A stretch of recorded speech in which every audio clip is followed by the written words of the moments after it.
I don't know what to do. I don't have any other gems, right? No. This is bad, but I really need a coffee stand. I really do.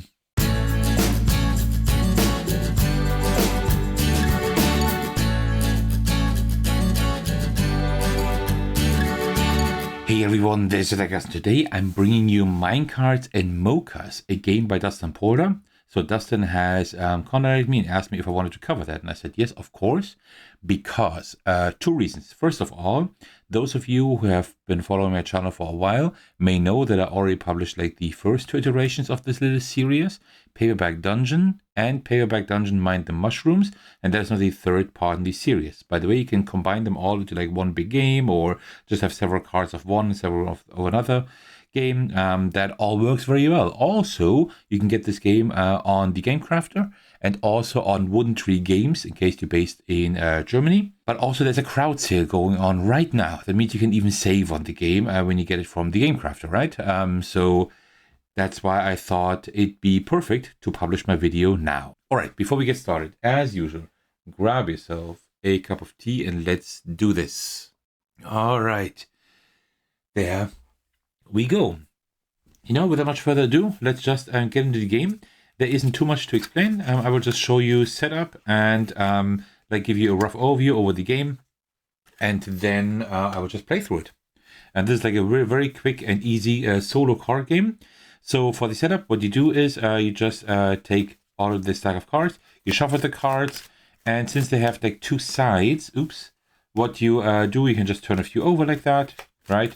And then you just shuffle the deck here like that. Okay, and then you just put the stack of cards aside and place the first one in the dungeon. That is already it. And now the game flow is very simple. You always draw one card and place it. So there are like a few rules. First of all, we have placement rules. You see like that there's the tunnels connecting here, right? So you have to play it in such a way that it actually connects like that or whatever. You're also able to later on, if there's no other way, to place cards on top of each other, but only if no pathways are like obstructed, right? But you can like put these walls on top of each other. That is possible if the need arises. What are we trying to do? Well, there are a few cafe stands, I think 4 or 5, and 2 cider stands in this dungeon. And you're trying to put like goblins in line at a cafe stand. You're trying to put gnomes in line at cider stands. And you get like points deducted for all goblins and gnomes that are not at a stand. And you get points deducted for each mouse that is adjacent or on a stand. But you get points for cats on or adjacent to a stand. This is like what you get points for. I will get to that like in detail, like when we start playing the game, like how that exactly looks like. But that is pretty much it, right? And then you're trying to like score at least 1 point. According to the rules, it's harder than it looks, and that's true. Okay, so there is like the cozy mode, but there also is the challenge mode, right? So I will play with the challenge mode today, but I will let you know like when I like play extra rules that you don't play in cozy mode usually. All right, so without further ado, let's start. So we take the next card, now we place that. This one here is a griffin. Griffins you always have to play next to cider stands, but there is no cider stand, so we can still place it freely. So let me just do it like this. Let me go up a little bit and place it here, because I think we would rather like go move down here. All right, next card. Here we have mushrooms. By the way, this places the griffin next to a cider stand, and there are also dragons, which you need to play next to the cafe stands. This is one of the challenge rules, right? In cozy mode, you wouldn't have that. In cozy mode, you just place cards wherever you want to. We have this mushroom card here. The challenge mode says we have to place it next to another mushroom card, which we don't have, so we can still place this one freely. Let's place this one over here, I think. Yeah, just like that. All right. So here we have our first dwarf. And as I said, right, like gnome. And the gnomes are supposed to be in line next to cider stands. In line means adjacent, right? So if I had a cider stand here, I would have to place it adjacent. Now he's in line. We don't have a cider stand yet. So let's like prepare for a cider stand. Maybe let's go over here, right? And let's hope that we can place a cider stand there. We don't really have to hope, because if you just direct your attention to the left of the table, you see like always the next card coming up, right? And there is a cider stand, right? So what I will do, I will place this one right, let me place it right here. So what we now have is we have a cider stand, and we have like 2 gnomes here on the cider stand, but also one in a line here, right? So we have like already like 3 gnomes here, but we also have a mouse on the stand. There's no way to do that differently, right? So also that's the reason why I put it like here, because if I had put it here, there's also a mouse here. We don't want the mouse next to a cider stand. We would want a cat next to a stand. So maybe we can put another stand over here, right? Okay, so here we have a goblin. Goblin want to be next to cafe stands. We don't have one yet. So you know what I could do? I could go over here like this, and then hope we get a cafe stand here. Oh, actually, not really, because we get -3 for the mouse and +2 for the cat. So we actually lose points. So let's go over here then, maybe, I suppose. Yeah, I think that is fine. All right, then here we have another gnome, 2 even. Let's put those right here, maybe. Actually, let's put them like here, like this. So they're also in line here for the cider stand. That is pretty good. All right, then we have like an empty alleyway here. That one doesn't really help a whole lot. I don't want to put it here, right? Because that one wants to go next to a cafe stand. Maybe I can do something like, I don't know, actually. I guess it doesn't really matter. I want to like leave room here for stuff. So you know what? Let's just, I guess, put it here like this. I don't know. Now let's put it here. I'm not sure. Okay, then here we have another goblin. So here's a closed door. That is an issue because, of course, they're not in a line if they are next to a closed door. So if I want to stand here, I can't put this one here because that one is then cut off, right? So, oh, what am I gonna do? I think, can I do it like this? I can. Oh, but there's a door. Yeah. Can I do it like this? I can. Yeah, these are just the walls touching here. That is still fine, right? That's like what I said with like overlapping cards, but that is fine. So we have another cider stand here. We already have one there. So is there any other place? I could put another cider stand maybe here. Right, then we have 2. And I can overlap them slightly like this because it's just the walls touching. There's another rule that I forgot to mention for the challenge mode. So there are like these gems here. And whenever I place a card, I can turn it over by spending another gem, right? But whenever I turn over a goblin card, I need to flip over all other goblin cards as well. But at the moment, I think I'm okay. I could have turned that over. Okay, so here we have another dwarf. I always say dwarf. Another gnome here, and you just put it here, right next to that cider stand. That's good. Here we have a closed gate, but that's fine. Let me put that one here. So these gnomes are all in line here, right, for the cider stand. But we have a new cider stand here, right? This one is now locked off. This one doesn't do anything anymore. I could probably turn that over, right?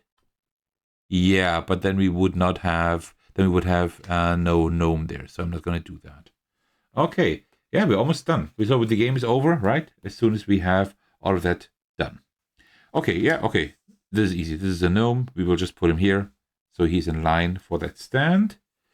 Then here we would have another gnome. Okay. Yeah, that's good as well. Let's just do it like this. Like that. Then here, this is just coffee. Okay, that doesn't do anything. The other side would be a goblin and a cat. We don't have a stand yet, right? A coffee stand. I should have like turned over some other cards maybe, but okay. Let's spend a gem. If I spend this gem here, then we would have goblins. Gnomes. And if I spend this gem here, then we wouldn't have the cider stand anymore, right? How about if I spend this one here? Then we would have one gnome less. Yeah, then I'm just gonna take this one here and I'll put it... Oh, where am I gonna put it? Yeah, I don't have any stands. That is an issue. That is a big issue. You know what? I'm going to do it differently. I'm going to spend that gem here. So I'm going to flip this one like that. And then I'm going to flip that one as well. And now hope that I will finally find a coffee stand. So this flipping this one wouldn't do anything except have another goblin. So this one here wants coffee, right? This dragon here. So I have to place it according to the challenge rules adjacent to a coffee stand, but we don't have any coffee stands. So you know what? Then let me just place them down here. Okay. And then second to last card. If I flip that one, I have a coffee stand. I need that one. So I need to flip a card with a gem. Let me see. This one here, then I wouldn't have the stand anymore, right? But that would be a coffee stand then, okay. If I flip that one here, I wouldn't have this one anymore. But as of now, these, I don't know what to do. I don't have any other gems, right? No. This is bad, but I really need a coffee stand. I really do. Because otherwise I'm going to get a lot of negative points here. Let me think. I mean, this one is no option to turn that over. I could turn this one over here. This would be then negative 4 points. That is better than what I have now. So I'm gonna... Oh, but if I turn that one over, I have to turn all the goblins over, right? And then it's going to be pretty ugly. So no, I'm not going to do that. I'm just going to leave the card as it is. I'm just going to put it here. So it's in line now for this stand. And this one, yeah, so I don't have a coffee stand. That's pretty bad, but it's the way it is. That's a mushroom card. I need to place it adjacent to another mushroom card. Only up there. It doesn't work, so I can place it anywhere. I'm just going to place it here. All right. And with that, we have built out our little dungeon. So now let's count up all the points. So let me get my notepad here. Let me put it right here. Okay, so first of all, we get plus 1 point for each goblin at a cafe, in line at a cafe stand. We don't have any, so that's 0 points. Let me write that down. 0. Then we get plus 1 point for each gnome at line in line at a cider stand. We have a cider stand right here. So the rules are not 100% clear for me. So either like gnomes on or in line at a cider stand, I don't think like the gnome behind the stand actually counts. Like thematically, it doesn't make sense, so I'm not going to count him. So we have 2 stands. This stand, we have 1, 2, 3, 4 gnomes. That's 4 points. So let me put that down here. 4. And then also here we have a stand, and we have 1, 2, 3, 4, 5. That's 9 points so far. Okay, that's good. So these were all the good points. Now the bad points. Minus 2 points for all gnomes or goblins not at a stand. That is these 3 goblins here. So that's minus 6. So we're already down to 3 points only. Then we get minus 3 points for all mice on or adjacent to stands. So here are no mice, no mice. Okay, that's fine. And here we have 1 mouse. And I think that's it, right? Yeah, that's minus 3. And then we get plus 2 points for each cat on or adjacent to a stand. I think I didn't manage that. There's a stand here, but no cats.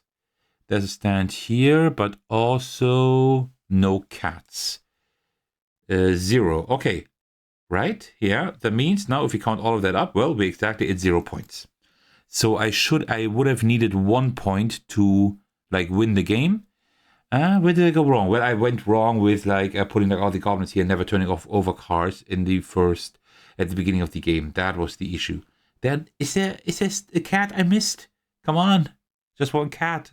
That means that I would win, but I don't see a cat. No, there's no cat. Okay, well that's it. So I wasn't able to win the game, but almost. 0 points is still solid. I see, it's still solid, but I made the mistake of not turning over cards, right? But yeah, but in cozy mode, that also doesn't work, right? So in cozy mode, you don't have the rule with turning over cards. You don't have the rules with dragons and griffins and the mushroom patches be played in specific spots. You also don't have the rules of when you flip over a goblin with a gem, that you also have to flip all over all other goblins. So these rules all are not present in cozy mode. In cozy mode, you just place out the dungeon. That's it. But I almost could play it that way today because I was quite lucky with how the cards came out. So yeah, that is how you play Minecarts and Mochas. Just a few last words on the availability of the game. So you can get it at the Game Crafter, and right now there is a crowd sale when publishing this video. It should be on for another 1 or 2 weeks. So you can get the game cheaper, and the more people then buy it, the cheaper the game gets. It's a pretty interesting concept, but also after the crowd sale, you can still get it regularly there. If you're not based in the US, there is a German shop, Wooden Tree Games. You can also get the game there. I just saw this morning, which is pretty cool. And I'm also in contact with the owner of the store and everything. So definitely a store that is also worth supporting. Also, I think there is a print and play version of this game. I think I would have to check that. But I think there's a print and play version of this game if you rather prefer that. You can also combine this with the other paperback dungeon games. There are instructions here how to do that, but you can take a few other cards because you can see things here on the in the dungeon that don't really are not really interesting for this game. This giant here, for example, right? Or so you have these starbursts here, for example. You have the starburst here, right? These cards are only valid if you actually play with different rules from the other games. So it's very cool that they're compatible. So yeah, if you liked what you see here today, check out the links in the description of this video in case you want to get the game yourself. All right, well, that concludes my playthrough of Minecarts and Mochas by Dustin Porta. A huge thanks to them for supporting me, for providing me with a review copy. So as usual, I would like to thank you all for your support. Especially I want to give a shout out to my generous patrons. The big thanks go out to Thagonov for supporting me at the highest tier. Thank you so much for that. That's very generous. You can also support my channel by watching, liking, and commenting on my videos, subscribing to my channel, supporting me on Patreon, and join my Discord server to hang out with me in my amazing community. Alright, thank you so much for watching. I will see you in the very next video or my Discord server. Take care, everyone. Stay safe and cheers.